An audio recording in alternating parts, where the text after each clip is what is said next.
जय शिवराय मित्रांनो अतिशय महत्त्वाचा असा अपडेट आहे। 27 जिल्ह्यात दुष्काळ जाहीर झालेला आहे। 27 जिल्ह्यातील शेतकऱ्यांसाठी नुकसान भरपाई दिली जाणार आहे। त्यामध्ये राज्य सरकारच्या माध्यमातून 2006 कोटीचा निधी मंजूर करण्यात आलेला आहे।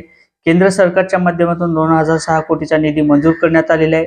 अकोला जिल्ह्यात त्यानंतर 27 जिल्ह्यांमध्ये समाविष्ट आहे। 27 जिल्हे कोणते असणार आहेत या संदर्भात सुद्धा सविस्तर अशी माहिती घेणार आहोत।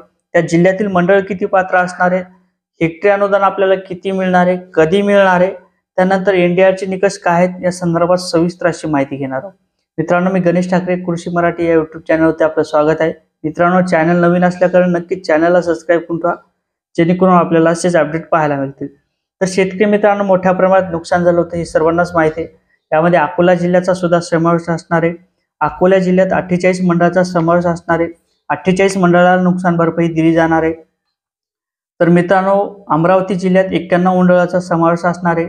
91 मंडळाला नुकसान भरपाई मिळणार आहे। अहमदनगर जिल्ह्यात 90 मंडळाचा समावेश असणार आहे। 90 मंडळासाठी नुकसान भरपाई मंजूर करण्यात आलेली आहे। धाराशिव 30 मंडळ पात्र करण्यात आलेले। छत्रपती संभाजीनगर 51 मंडळ पात्र करण्यात आलेले।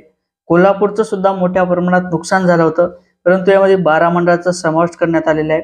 तर चंद्रपूर जिल्ह्यात सुद्धा मोठ्या प्रमाणात नुकसान झालं होतं, परंतु सर्व मंडळ यामध्ये बाद करण्यात आलेले, फक्त 2च मंडळ यामध्ये पात्र करण्यात आलेले। त्यानंतर जळगाव 68 मंडळाचा समावेश असणार आहे। जालना जिल्ह्यात सुद्धा मोठ्या प्रमाणात नुकसान झालं होतं। यामध्ये केळी असतील, द्राक्ष असतील, इतर पिकं असतील, मोठ्या प्रमाणात नुकसान झालं होतं, परंतु 17 मंडळाचा यामध्ये समावेश असणार आहे। धुळे जिल्ह्यात सुद्धा नुकसान झालं होतं। 48 मंडळ यामध्ये पात्र करण्यात आलेले। नंदुरबार जिल्हा 13 मंडळ पात्र करण्यात आलेले। नांदेड सुद्धा मोठ्या प्रमाणात नुकसान झालं होतं, परंतु यामध्ये 12 जिल्ह्याचा मंडळाचा समावेश करण्यात आलेला आहे। त्यानंतर नागपूर जिल्ह्यात सुद्धा नुकसान झालं होतं। द्राक्ष असतील, केळी असतील, इतर पिकं असतील, मात्र 11 मंडळाचा समावेश करण्यात आलेला आहे। तर नाशिक जिल्ह्यात सुद्धा नुकसान झालं होतं। 51 मंडळाचा यामध्ये समावेश करण्यात आलेला आहे। परभणी जिल्ह्यात सुद्धा नुकसान झालं होतं। 39 मंडळ यामध्ये पात्र करण्यात आलेले। हा जिल्हा मात्र सुरुवातीला वगळण्यात आला होता, परंतु 2 दिवसापूर्वी याचं एकदा नवीन रिन्यू घेण्यात आला आणि ह्या जिल्हा सुद्धा पात्र करण्यात आलेला आहे। पुणे जिल्ह्यात सुद्धा शेतकऱ्यांचं नुकसान झालं होतं। 40 मंडळ यामध्ये पात्र करण्यात आलेले। बीडसाठी 87 मंडळापैकी 54 मंडळ पात्र करण्यात आलेले। बुलढाणा 81 मंडळ पात्र केलेले आहेत। आता भंडारा जिल्हा मोठा असून सुद्धा यामध्ये फक्त पिंपळगाव एकच मंडळ पात्र करण्यात आलेले, बाकी सर्व मंडळ नापात्र करण्यात आलेले। यवतमाळ जवळपास 90 मंडळ आहेत, परंतु 18 मंडळाचा समावेश करण्यात आलेले, 18च मंडळ हे पात्र करण्यात आलेले। लातूर 60 मंडळापैकी 45 मंडळ पात्र करण्यात आलेले। वर्धा 12 मंडळ पात्र करण्यात आलेले। वाशिम 44 मंडळ पात्र करण्यात आलेले। सांगली 36 मंडळ, त्यानंतर सातारा 65 मंडळ, त्यानंतर सोलापूर 46 मंडळ आणि हिंगोली जिल्ह्याचा परत एकदा समावेश करण्यात आलेला आहे। हे जिल्हा वगळण्यात आला होता, परंतु यामध्ये 17 मंडळासाठी नुकसान भरपाई दिली जाणार आहे। 197 कोटीची मदत सुद्धा या जिल्ह्यासाठी जाहीर झालेली आहे।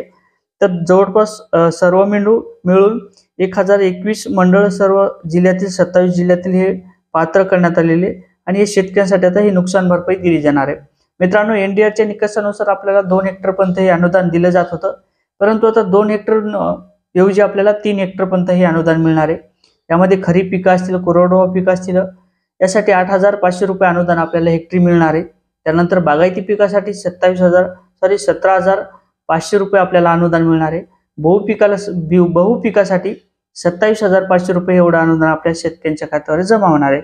मित्रांनो, एनडीआरच्या निकषानुसार 1 हेक्टरपर्यंत आपल्याला याची मर्यादा वाढून मिळाली, म्हणजेच 3 हेक्टरपर्यंत हे अनुदान आपल्याला मिळणार आहे। आपल्या आधार बेसवर एक पैसे जमा होणार आहेत, त्याच्यासाठी आपल्याला विशिष्ट आयट्या मिळतील आणि विशिष्ट आयट्या मिळाल्यानंतर आपल्या खात्यावर हे पैसे जमा होणार आहेत। 27 जिल्ह्यातील हे अपडेट होतं। काय वाटलं आपल्याला नक्कीच कमेंटमध्ये सांगा आणि नवीन असाल तर चॅनलला सबस्क्राईब करा आणि व्हिडिओ नक्कीच शेअर करा। जय शिवराय मित्रांनो।